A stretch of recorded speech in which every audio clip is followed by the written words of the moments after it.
41°C তাপমাত্রায় অ্যাকশন। এমনিতে রোদে পড়ে আমি সেট হয়ে আছি।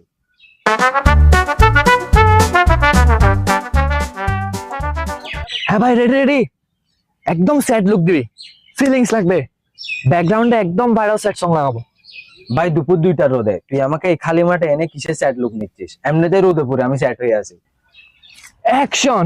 বাতাস আসবে, তুই চুল উড়াইয়ে আস্তে আস্তে হাঁটবি। বাতাস করতে আসবি এখানে? 41°C তাপমাত্রায় গাছের একটা পাতাও নড়তেছে না। ভাই মুখে বাতাসের অ্যাক্টিং কর, তুই ক্রিয়েটিভ না কেন? Think creative, be creative. হ্যাঁ হ্যাঁ, আমি বাতাস করতেছি, তুই শুট নে। আরে না না, এত আসলে হবে না, চা খাওয়ার এক্সপ্রেশন দে। ভাই আমি আর পারতেছি না, পিপাসায় গলাটা শুকায় কাঠ হয়ে গেছে। Wow, perfect expression. এখনই তো অরিজিনাল চা খাওয়ার লুক আসছে, এখন একটু কান্না করে দেখাবো। ভাই আমি চাকা খাই নাই তো, যে গরম আমি খাইছি হিট স্ট্রোক। তুই এই গরমের মধ্যে আমাকে নিয়ে আসছো শুটিং করাইতে। দূর ভাই, তুই মুডটাই নষ্ট হয়েছস। চলো যাই যাই, ওই জায়গায় রোদ একটু বেশি আছে। তোর রিলস বানানো বের করতেছি, দাঁড়া তুই, তোর ক্যামেরা ভাঙবো আমি আজকে।